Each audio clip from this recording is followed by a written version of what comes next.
Time to do some breath work, stretch, hot cold showers, rebound, swimming, whatever. Nurture yourself.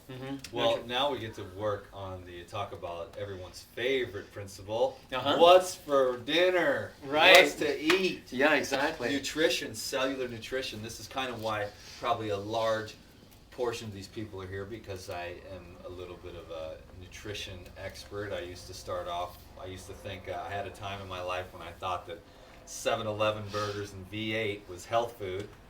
And don't forget the weight gainer powders.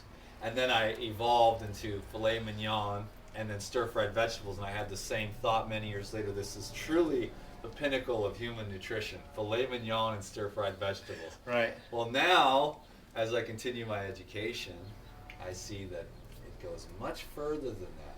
And the releasing of the cooking can do great benefits for the human organism. So let's talk about cellular nutrition.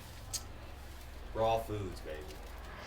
Well, it's actually getting a little further. Raw, living foods. I should have mentioned it. Well, I've been saying that more and more often. Oh, good, With good. the soaking and the sprouting and the culturizing. There's a huge difference between this whole raw food and raw living, cultured food concept, but we still need to take a look at where most of us in the world are still coming from a standard American lifestyle, just a standard lifestyle where we eat a little meat in our diet, a little bit of bread, cereals, pastas, whatever, and maybe a little pastries and the egg and bacon thing and the cereal thing and dairy products. We have this conventional way of eating, and so that's conventional. That's common. That's been going on for many years. Thing of it is, and I came from that lifestyle, so I do understand it, and I also understand how once you get used to it, it gets kind of, you almost get hooked on it. It's almost like an addiction. Kind of. But to say it lightly, right? We don't want to seem critical. No, well, I kind of come from that world. You do too, and I want to be sensitive to those that may be watching, how easy it is just to just a condition programming, and we get so used to it. It becomes a habit, and we get so almost like addicted to it in a sense, But the thing of it is that the question is, does it work? I mean, there's some people that start evolving like you did, and you start learning and realizing, well, instead of eating burgers and tomato juice or V8 juice, you went to the filet mignon and stir-fried vegetables thinking it's healthier, and it probably was a little healthier than maybe some of the stuff you were doing before. So you got to start getting away from fast foods, candies and pastries, and start getting into higher quality foods. So I noticed that there's kind of like brackets that people go in from one level to the next kind of thing. So a conventional lifestyle is one thing. And then some people start kind of like, instead of eating white bread, they start eating whole wheat bread, whole grain bread. And they start, instead of drinking like regular milk, they start drinking organic milk. And instead of eating, just regular cheese, they start eating organic cheese. They start doing fruits and vegetables from commercial grown to organic grown. They start doing that kind of stuff. Instead of eating white rice, they start eating brown rice. So they start evolving like that, right? And then and they start doing a little more exercise. They start drinking better water, fresh juices. They start incorporating a little bit of that stuff. Before you know it, some people go as far as watching that DVD called Eating or Earthlings, and they'll shift into a vegetarian lifestyle. So now they're eating a vegetarian lifestyle, and then they go into a vegan lifestyle where there's no dairy involved, just eating fruits and vegetables and seeds and nuts and grains and beans and that kind of thing. And then all of a sudden they go into learning more about it, and they start going into more like a raw food lifestyle, where they just eat raw foods, raw fruits, raw vegetables, raw herbs, raw nuts, raw seeds, still vegan, right? Now, of course, there's some people that eat raw meat, like from an animal kind of thing, and they eat all the raw fruits and vegetables and things like that. But it's healthier than what they were doing before, right? And then some people go a little further and just eat raw foods, period, where it's just a true vegan, vegetarian, raw food lifestyle, raw fruits and vegetables, raw nuts, raw seeds, like I was talking about, and then they get into that lifestyle. And then they go to the next level. This is when they get to raw living foods. This is where they eat raw fruits and vegetables, raw herbs in the natural state, like I said before, except the nuts, the seeds, instead of eating them raw, they soak them, they germinate them, they make them enzyme activated. And then the next level beyond that is culturization, where you actually culture the seeds or culture the nuts. And this is where it gets very exciting, because you see the whole question is, can you get enough protein from nuts and seeds and live in this lifestyle? You know, it's really interesting about this concept, because, you know, when you question the gorilla, or if you ever would, because I've never seen anybody ever question a gorilla, whether it gets enough protein, because, you know, the guy has 700 pounds of muscle, and all he eats is fruits. He eats a lot of greens, a little bit of fruits, bamboo, seeds, but he's vegetarian. And he's strong and he's powerful. And he doesn't have a microwave or an oven or a stove or a wok to stir fry his vegetables, does he? All he eats is greens, fruits, seeds, bamboo. And the guy is massively stronger than any animal on the planet that I know of. He's considered one of the strongest animals in the world per square inch, right? For size and for weight, no one messes with a gorilla, right? True that. And he's pretty much laid back. If you ever get in his way, it's like, look out, right? So that's why these mentors I've had the privilege to have 3 powerful mentors in my life that were considered the strongest men I've ever met. They not only looked youthful, but they had strength, and that got my attention. So the first one I thought was 32, was 52. The next one, 20 years later, I thought he was around 36, 37 maybe. He was 57. And the next one, I thought he was around 43, 45 years of age, and he was actually 75. What was impressive about him is he went up, he jumped up in this pipe and he grabs it, right? And he just hangs there for about an hour. And I looked at that, I go, whoa, man, hanging for an hour, it seems like a while, you know? So then he comes down and he says, okay, now you get up. So now I get up and I'm hanging for about 3 minutes and I'm done, you know? I let go 3 minutes later. And then he started working with me, and he started teaching me more about how to really tap into the inner potential, that inner spirit that lies within each one of us. And within 10 days, I got up to 10 minutes of hanging like that. 10 minutes of hanging. And I encourage any of you that's listening to this, you go out there and grab a pipe out there and hang, and see how long you can hang. And you'll get in touch and realize how difficult it is. See, because when you first do it, you think you're doing it from physical. Oh, I'm doing it physically, right? But then you start going into the mind, and the mind will hold you. But when you tap into the spirit of your being that lies within you, which is unlimited, all of a sudden you go, boom, to another minute, another minute, another minute, another minute, before I got up to 10 minutes in 10 days. So I got a little taste of the idea that we're a lot more powerful people than we've been making up to be. See? It's only because we choose to think limited.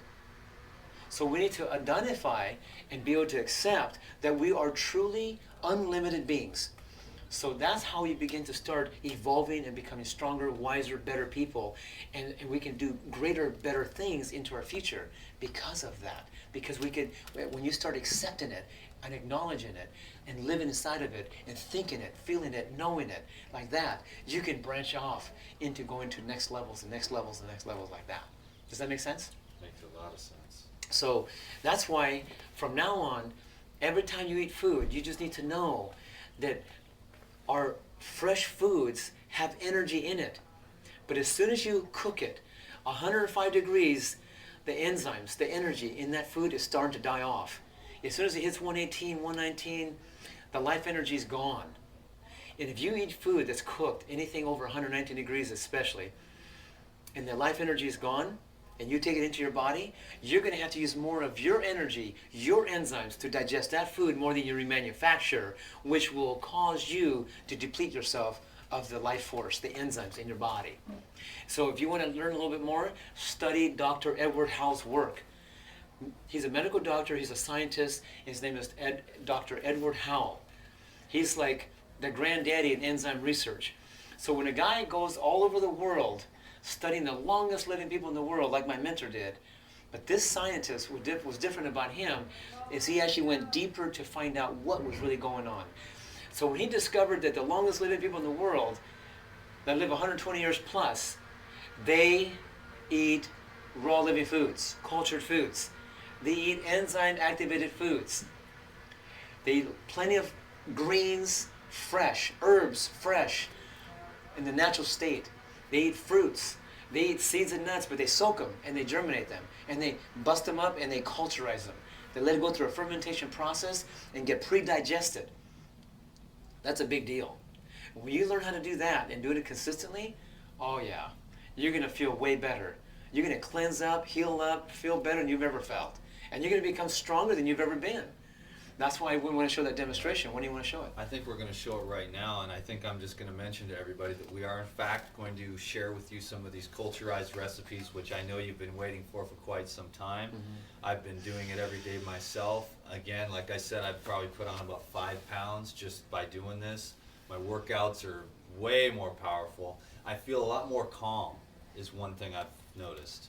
And then you were mentioning about how a lot of people are deficient in amino acids and fatty acids and aren't producing the neurotransmitters, steroids, and hormones for happiness, calmness, like chill, you know, like that's what it's about, like having energy and being calm and sane. You know, a lot of raw foodists have energy, but they're kind of, you know what I mean? So spacey. We're trying to get solid, and I've really felt that by adding the cultured foods, the truly raw almonds, mostly I do it a little bit with the walnuts, and sunflower seeds are my favorite, pumpkin seeds as well. It's really been nice. It's really been nice, and that's one of the main contributions, because I've been very well aware of the other principles and have been practicing them. They're very important to me to be all those things that we talked about, and that's for the highest levels. But the culturization is new for me, and in the experience that I've had in the short amount of time that I've got to practice it every day for the last month, it's made a huge difference in the size of my body. I've been holding on weight a lot better, and yet when I eat the culturized foods, I can feel, it's not like when you eat a bunch of nuts that are like cashews or something. If you go to a raw food restaurant, you eat a dessert, you feel kind of junky. Right. We're going to show you some delicious recipes, just a few. We'll probably have to come back and do another round just so that we can get them the ice cream, but we're not going to get to that today. But it's going to share with you some recipes that where you can eat this stuff. And every time I go to a food class, I leave feeling super energized. And I eat a lot, you know, which normally you'd feel bogged down like a Thanksgiving dinner, but the way that you do it, Lou, with everything culturized, sprouted, and activated, you just get pumped, and then you're out there and you're like ready to roll, baby. So we're gonna do this strength demonstration. I'm gonna try it myself today. Been practicing a lot. Lou's inspired me to do the breath work. Lou's inspired me. I hang on the pole every day for 3 minutes just to keep strengthening myself up till I can do 5 minutes easily. Then eventually I want to do 10 minutes. I also want to hold this position we're going to show you. So Tyler, if you want to grab the mat, I'll shut this down here real quick, and we'll be back in 1 minute to show you guys how strong you can be. Remember one thing is before I even do it, I just want you to know that when you learn how to eat raw living foods, cultured foods, the idea of soaking the seeds and the germination process and the enzyme activation, but when you culturize it, we use a really powerful friendly bacteria that I have learned to really enjoy, and we'll talk a little bit more about that on the next round. Videos, yeah. But the thing is that the key is it unlocks the amino acids from the proteins that are in those seeds and nuts. So when you can break down the proteins that are in the seeds and nuts into amino acids, and break down the fats into fatty acids, and break down the carbohydrates into glucose, you got pre-digested food. So when you make smoothies, dressings, soups, dips with it, or even some ice cream with it, the thing is, it's pre-digested. It's bioavailable. So when it goes into your system, your body's able to disperse it, absorb it, utilize it, metabolize it, convert it into muscle, hair, skin, and bones, and make more enzymes and hormones to run your whole system. So that way you can regain and maintain what they call cellular integrity. And when you have cellular integrity, you have core strength. And if you have cellular integrity, you have core strength. And when you have core strength, you can do these level demonstrations, even if you don't work out. Look at the animals in the wild. They don't work out. They don't go to any gyms. They don't go to any fitness centers of any kind. And look how powerful they are. Do you have any idea how powerful those guys are? I've seen them jump fences and all. Yeah, exactly. So wait till you see this. Okay, cool. Well, so I just want to say too, one last thing real quick before we do this demonstration, that this is the revolutionary. This is for the people that need the amino acids and the fatty acids to be happy, to literally create neurotransmitters, steroids, and hormones. Another thing, I had a friend of mine that was living just on fruits and vegetables for 5 years to cleanse and heal himself. But then he went over cleansing, and before he knew it, at 6 feet tall, he went from 260, kind of overweight. He went down to 200, and then to 150, and then he went all the way down to 100 pounds, just eating fruits and vegetables raw, fresh, for 5 years. See, he kept cleaning, detoxifying himself, but he forgot to stop doing that and start incorporating the rebuilding, the regenerating himself. And so when I showed him how to do the cultured foods, how to and then within a year he was 180 pounds of muscle and strength. So this is what a lot of the raw fooders are missing, and Oh, this yeah. is why this is revolutionary. This is why we've come together to make these YouTube videos, so we can share with everyone the culturization of the fresh sprouted nuts, which is really going to help anybody who's really wanting to put on weight. It's going to help And you strength. in major ways. Weight and strength, I'm telling you. I can feel it, dude, every day. Thank you, Lou. You're right, brother. Let's do this.